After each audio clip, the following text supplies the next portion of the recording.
कई लोगों का योगदान रहा है, कई ने कुर्बानियां दी है। इस पार्टी को मुझे सांसद बनाने में कई ऐसे लोग होंगे जिन्होंने रात दिन मेहनत किया। हो सकता है वो आज गुजरात में मजदूरी कर रहा होगा, कहीं कामकाज कर रहा होगा। मैं बैठे बैठे सोच रहा था, वो वक्त याद आ रहा था जब शुरुआत किया था हमने, तो लोग हंसते थे और विरोधी भाषण देते थे कि जिनका कोई आगे पीछे नहीं है, जिनका कोई माईबाप नहीं है, जिनका एक वाड़पंच भी नहीं है, वो क्या करेंगे। हमने वो दौर भी देखा है कि हमें सार्वजनिक जगह नहीं मिलती थी सभाओं के लिए। हमें वो दौर भी देखा है कि हमारे पास टेंट नहीं हुआ करता था। हम प्रकृति की गोद में उन पहाड़ों में आम के पेड़ के नीचे, पीपल के पेड़ के नीचे भी शुरुआत किया है।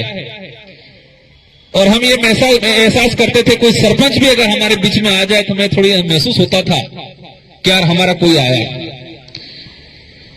लेकिन मेहनत इतने लगन से किया, एक सच्चाई के मार्ग पे चले, उद्देश्य को लेके चले, लोभ लालच में नहीं आए, और इसी वजह से आज एक सांसद और 5 हमारे विधायक यहाँ पर उपस्थित हैं और कई सरपंच हैं हमारे, कई प्रधान हैं। और मुझे विश्वास है हमारे पदाधिकारियों पे, इस पार्टी की विचारधारा पे, हमारे उद्देश्यों पे कि आने वाले समय में राजस्थान ही नहीं पूरे देश के अंदर एक शानदार परफॉर्मेंस होगा। मेरी इच्छा से नहीं ले सकता हूं, मेरे निर्वाचन क्षेत्र की जनता तय करेगी किसको टिकट देना है या नहीं देना। इस पार्टी में हमारा सिलेक्शन पावर उस क्षेत्र की जनता के पास है, वो तय करेगी किसको चुनाव लड़ाना है, किसको चुनाव नहीं लड़ाना है। हमारा कोई सुप्रीमो नहीं है, मैं इस पार्टी का एक मामूली सी कार्यकर्ता हूं। ये भारत आदिवासी पार्टी आपके लिए एक मजबूत तीसरा विकल्प के रूप में है। साथ ही हमारे प्रदेश अध्यक्ष और डूंगरपुर बांसवाड़ा से पूछ रहे होंगे कि पार्टी कैसे होगा। चिंता मत करो, जो आप सोच रहे थे वही डूंगरपुर बांसवाड़ा में 2018 से पहले दूसरे लोग सोच रहे थे। अवश्य इस क्षेत्र के अंदर पूरी राजस्थान हो, हमारे करौली सवाई माधोपुर या उधर भरतपुर अलवर हो या कोटा संभाग हो, क्योंकि हमें हमारी आइडियोलॉजी पे विश्वास है। और हमारी आइडियोलॉजी में ये चीज है, हमारे संचालक महोदय कह रहे थे, मैं एक बात बताना चाहूंगा, मैं इस पार्टी में हमारा कोई सुप्रीमो नहीं है, मैं इस पार्टी का एक मामूली सी कार्यकर्ता हूं। भले आज मुझे सांसद बनाया गया है, और हमारी पार्टी की बखूबी ये है कि कोई भी हो, अगर पार्टी में अनुशासनहीनता करता है तो उसको पनिशमेंट किया जाता है। आज मैं सांसद हूं, मैं 2 बार विधायक बना, मैं पार्टी में अच्छी जगह रखता हूं, इसके बावजूद भी मैं मेरी टिकट मेरी इच्छा से नहीं ले सकता हूं। मेरे निर्वाचन क्षेत्र की जनता तय करेगी किसको टिकट देना है या नहीं देना। इस तरह की खूबसूरत सिलेक्शन प्रणाली किसी भी पार्टी में नहीं मिलेगी। ये लोकतंत्र है, लोकतंत्र में सिलेक्शन और इलेक्शन, सिलेक्शन पार्टी का जो उम्मीदवार तय किया जाता है तो वो सिलेक्शन किया जाता है और इलेक्शन जनता वोट देती है।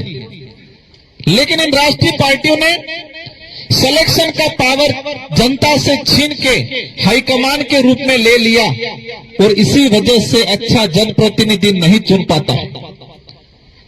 इस पार्टी में हमारा सिलेक्शन पावर उस क्षेत्र की जनता के पास है, वो तय करेगी किसको चुनाव लड़ाना है, किसको चुनाव नहीं लड़ाना है। इलेक्शन से इंपॉर्टेंट सिलेक्शन है हमारा। तो इसी बात पे आना चाहूंगा, और इस पार्टी में राजकुमार रोत आज गलत करेगा तो राजकुमार रोत भी पनिशमेंट होगा। आदमी सर्वोपरि नहीं है, व्यक्ति इंपॉर्टेंट नहीं है, व्यवस्था इंपॉर्टेंट है हमारी, और व्यवस्था ही बरकरार इंपॉर्टेंट रहेगी। इसलिए मैं मानता हूं, क्योंकि वो हमारी सबसे बड़ी ढाल है। क्या है ढाल? ये जो व्यवस्था है हमारी, और इसी से हमें ताकत मिलती है और इसी से हमें कॉन्फिडेंस आता है कि हमारी पार्टी कहीं रुकने वाली नहीं है। इसलिए साथियों, में पूर्वी राजस्थान इस इलाके के कोटा संभाग से कुछ साथी आए हैं। हमारे धानका समाज से, रेबारी समाज से, इसी समुदाय से सभी साथियों से अनुरोध करना चाहूंगा। सिरोही के अंदर कार्तिक बिल वाला जो प्रकरण हुआ, पिछले 10 साल का जो अनुभव है मेरा, सरकार कोई भी हो, लेकिन अन्याय जिस पे हो रहा है उस पे होता ही जा रहा है। इसलिए ये भारत आदिवासी पार्टी आपके लिए एक मजबूत तीसरा विकल्प के रूप में है। जितने जो हमारे विधायक खड़े हुए सोच रहे होंगे कॉलेज कौन सी कॉलेज से निकल के आए। मुझे भी पहली बार 2018 में विधायक बनने का अवसर मिला था, तो कई बार अधिकारी कर्मचारी कंफ्यूज हो जाते थे।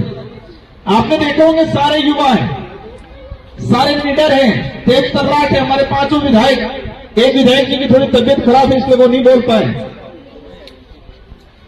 और मुझे उम्मीद है ये सब मिलकर राजस्थान को संभालेंगे और इस कार्यालय को संभालेंगे।